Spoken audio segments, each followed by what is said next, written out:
দেখুন, নির্বাচন কমিশনের এসআইআর এবং সেই এসআইআর এর সঙ্গে যে কনসিকুয়েন্সিয়াল যা যা হচ্ছে, তার সঙ্গে সঙ্গে যা যা হতে চলেছে, সব থেকে বড় ঝঞ্ঝাট এখন লজিক্যাল ডিসক্রিপেন্সি, অর্থাৎ যুক্তিসঙ্গত যে ফারাক বা অমিল, সেইটাকে কেন্দ্র করে কিন্তু একটা অংশের মানুষের ভীষণ অসুবিধা হচ্ছে। আমি কালকেও চিফ ইলেকট্রাল অফিসার সঙ্গে কথা বলেছিলাম লজিক্যাল ডিসক্রিপেন্সিকে নিয়ে। মানুষকে এই হয়রানি থেকে কি করে মুক্ত করা যায় যখন তাকে বলতে গেলাম, তিনি তখন বলছেন যে এটা তো রাজ্যের ডিএম এর দেখার দায়িত্ব, রাজ্য সরকারের অফিসারদের উপর আমরা ছেড়ে দিয়েছি, তাদের দেখার দায়িত্ব। এবার আমরা কোন দিকে যাব? সেই জন্য মুর্শিদাবাদ জেলা থেকে আমরা 16 তারিখে একটা ডেলিগেশন চিফ ইলেকট্রাল অফিসার যিনি কলকাতায় বসেন তার কাছে পাঠাচ্ছি, আমাদের সমস্ত সমস্যাগুলোকে সামনে রেখে তার সঙ্গে আলোচনা করতে। তারপর যদি তাই হয় যে ডিএমরাই পারে, অথচ ডিএমরা করছে না বা ডিএমরা গাফিলতি করছে, তখন ডিএমদের বিরুদ্ধেও আমরা আমাদের কথা বলতে শুরু করব। এখন রাজ্য সরকার আর নির্বাচন আয়োগ, নির্বাচন কমিশন, তাদের মধ্যেকার লড়াইয়ে সাধারণ মানুষের যাই অবস্থা একটা অংশের। এই রাজ্য সরকার প্রথম থেকে যদি এসআইআর এর বিরোধিতা করত, পশ্চিমবঙ্গের বিধানসভা যদি এই এসআইআর হবে না বলে তারা প্রস্তাব পাস করত, তারা কোর্টে যেতে পারত, সবকিছু করতে পারত। এই রাজ্য সরকার প্রথম থেকে কিচ্ছু করলো না, এসআইআর অ্যালাউ করলো, 80,000 সরকারি কর্মচারীকে তারা সুযোগ দিল, তাদের নিজেদের সরকারি কর্মচারীকে তারা সেখানটা লাগালো। আজকে যখন এসআইআর শেষ হওয়ার মুখে, তখন মমতা ব্যানার্জি 5 করে চিঠি লিখছে। দিদিকে এরপরে চিঠি কুমারী বলে ডাকতে হবে আমাদের। চিঠি কুমারী এখন চিঠি লিখছে। কিন্তু আপনি প্রথম থেকে বিরোধিতা করে কোর্ট করতে পারতেন, বিধানসভা করতে পারতেন, আন্দোলন করতে পারতেন, করেননি। এবার মানুষের কাছে দেখাচ্ছে পশ্চিমবঙ্গের মুখ্যমন্ত্রী মমতা ব্যানার্জি যে তিনি মানুষের জন্য রক্ষাকর্ত্রী, আর নির্বাচন কমিশন দেখাচ্ছে তারা দেশের নির্বাচনী ব্যবস্থাকে আরো পাকাপোক্ত করতে চায়, যারা এই দেশের নাগরিক নয় তাদেরকে ভোটার অধিকার কেড়ে নিতে চায়। এই দুয়ের সংঘাতে পড়ে সাধারণ মানুষের জীবনের প্রচুর পরিমাণ সমস্যার সম্মুখীন হতে হচ্ছে। আমাদের কাছে অনেক রিপোর্ট আসছে, তার জন্য আমরা নিজেরা এই জেলা থেকে ডেলিগেশনও পাঠাচ্ছি এবং প্রত্যেকটা ব্লকে ব্লকে আমরা সক্রিয়ভাবে এই লজিক্যাল ডিসক্রিপেন্সির কারণে মানুষকে সহযোগিতা করে তাদের দুরবস্থা থেকে তাদেরকে মুক্ত করতে চাইছি। এই বাংলায় রাজনীতি হচ্ছে আর কি হচ্ছে? প্রথম দিন থেকে তো বলছি আমরা যে এসআইআর, রাহুল গান্ধীর নেতৃত্বে এসআইআর বিরোধিতা করা, কোর্টে যাওয়া, সবকিছুর বিনিময়ে এসআইআর প্রক্রিয়াটা সহজ সরল করতে বাধ্য হয়েছে নির্বাচন কমিশন। এই এসআইআর প্রক্রিয়া যে পদ্ধতিতে হচ্ছে, এত ডকুমেন্ট, তা যেন না হয়। প্রথম দিন থেকে রাহুল গান্ধীর নেতৃত্বে কংগ্রেস তার আন্দোলন করছে। পশ্চিমবঙ্গ সরকার প্রথমে বললো আমরা এসআইআর করতে দেব না, এসআইআর করলে নাকি রক্ত গঙ্গা বইবে। এসআইআর কে বাধা দেওয়ার জন্য না বিধানসভায় কোনো প্রস্তাব পাস করলো, না কোর্টে গেল। সরকার, রাজ্যের সরকার সুরসুর করে এসআইআর ঠিক মতন করার জন্য তার গোটা পার্টিকে নামিয়ে দিল, প্রত্যেকটা বুথে বুথে বিএলএ দিয়ে দিল, আর সরকারের 80,000 অফিসারকে নামিয়ে দিল ভালো করে এসআইআর কর। সব যখন হয়ে গেছে, নিমন্ত্রণ খেবার উঠবার সময়, হাত দেওয়ার সময়, তখন দিদির মনে হয়ে যাবার চিঠি লিখি নির্বাচন কমিশন। এবার চিঠি লেখা শুরু করল। কিন্তু এত পরে কেন?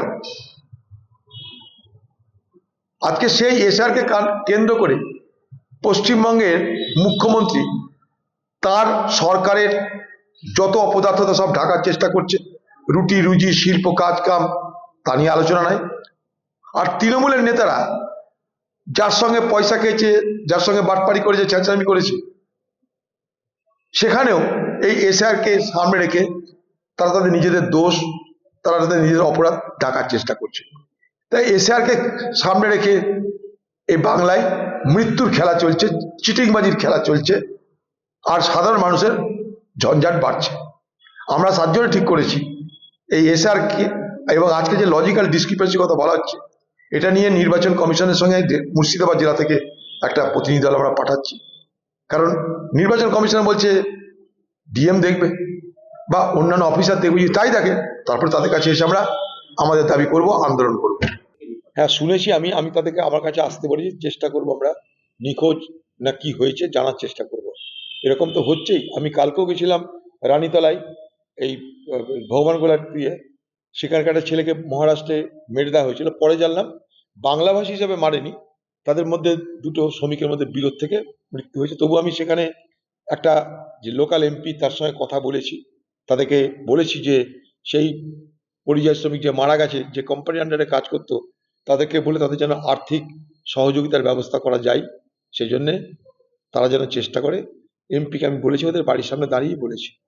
এখন এ ধরনের ঘটনা আকছাপ তো হচ্ছেই। তাই জন্য আমার একটাই দাবি, বাংলার মুখ্যমন্ত্রীর কাছে আমার একটাই দাবি, পরিযায়ী শ্রমিকদের জন্য দ্রুত পরিচয়পত্র দেওয়ার ব্যবস্থা করা হোক।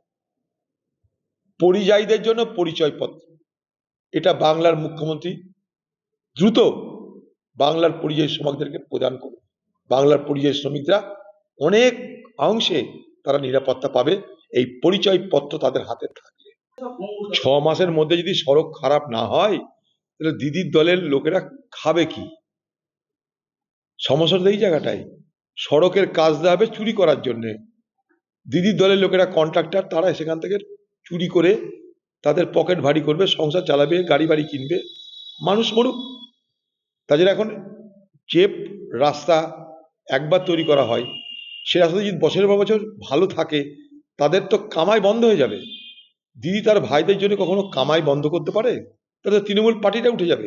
তাই রাস্তা হবে খারাপ হওয়ার জন্য, রাস্তা করা হবে খারাপ করার জন্য।